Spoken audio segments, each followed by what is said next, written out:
Hi, it's Eric Solomon, and I'm going to bring you the Monmouth Park Win Early Pick-5 preview for Haskell Day, Saturday, June 17th.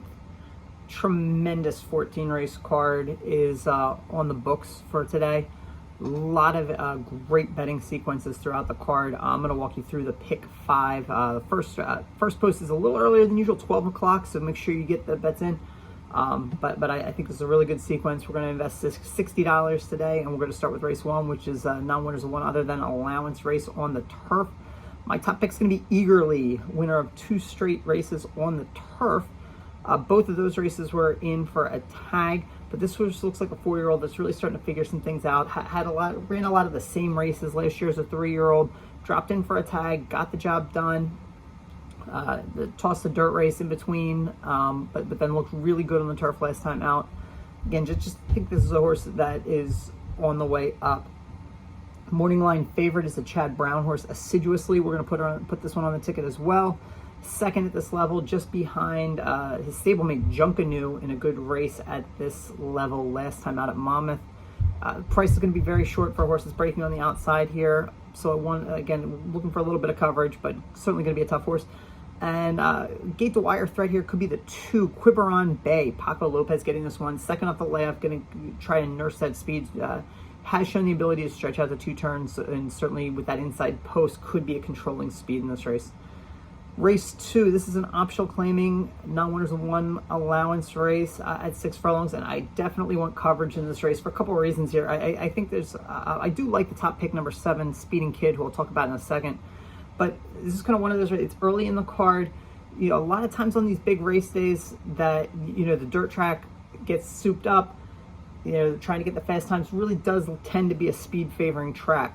So if that's the case, that's why this is the first dirt race of the day. Definitely looking for a coverage because I think there's a lot of speed in this race with Dr. Doyle and sneakiness on the inside. I think it sets things up really nicely for Speeding Kid on a fair track. This one had a strong effort last time out against a free running leader and starter allowance optional claiming company. High Five Continent, that's a fast horse that was kind of left to his devices on the front end, and that certainly was not a good recipe for anybody else in that field that day. But I thought his race was pretty good that day. Draw a line. This horse, his Tampa races just were not good, but his races everywhere else are better. So I think it's just a factor of just not liking that course down at Tampa. I think Speeding Kid is very live here. I also think Guitar Slim. This is a long shot play here at 10-1 on the morning line. One of 2 star guitar horses sent out by Jose Camejo in this race.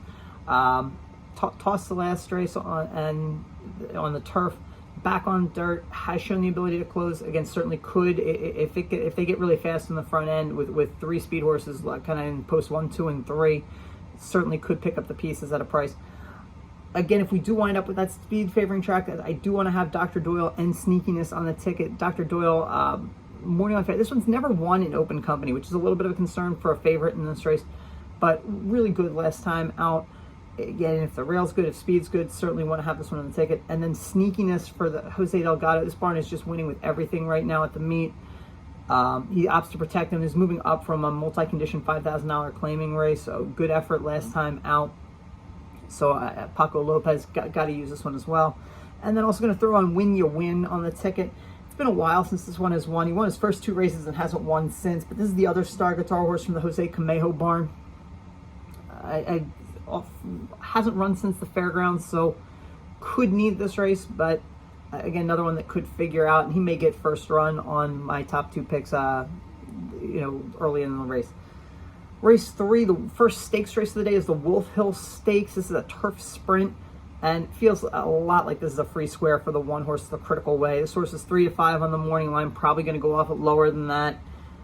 Delgado trains the horse. It's just been so consistently good in these races over the past several months. Just continues to improve in his 7-year-old campaign.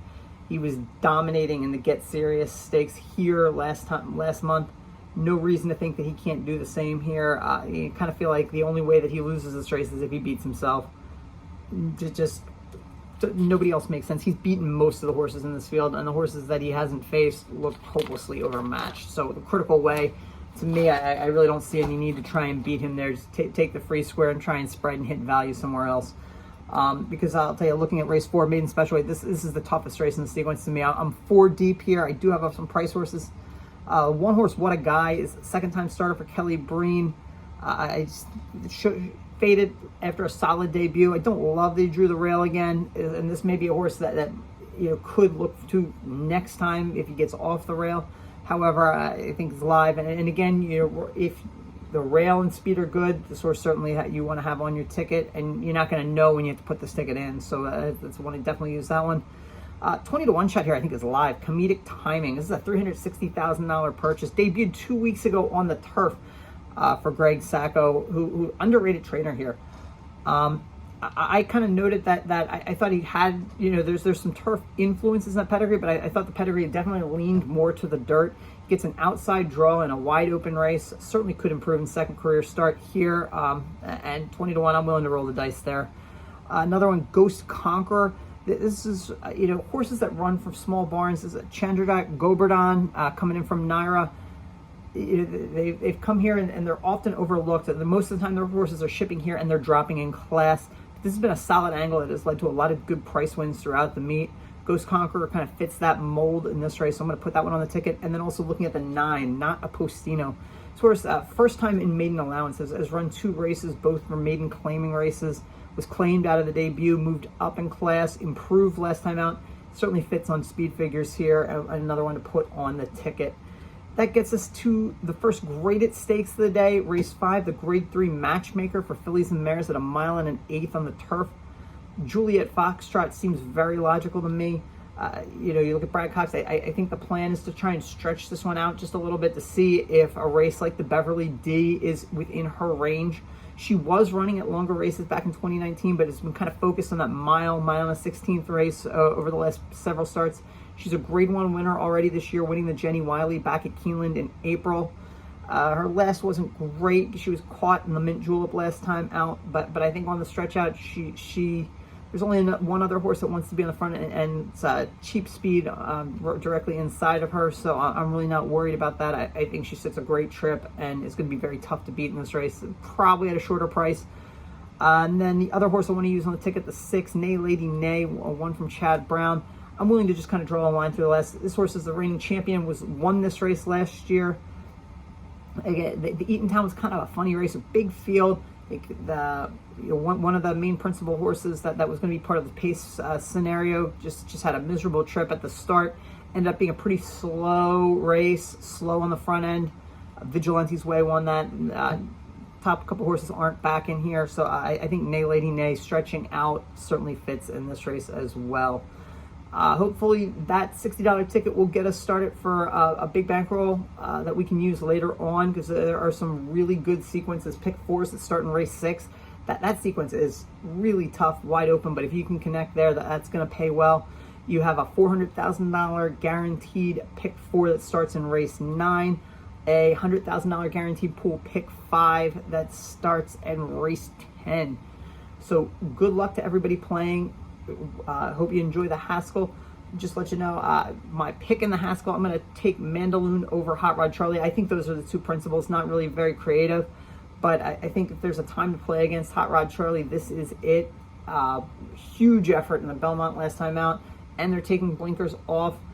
It's enough to just give me enough cause for pause to say I probably don't want to take 6 to 5 on that horse. Mandaloon, the last race wasn't great, but it was kind of a funky trip in the Pegasus. So I'm going to take Mandaloon to get the nod over Hot Rod Charlie in the Haskell.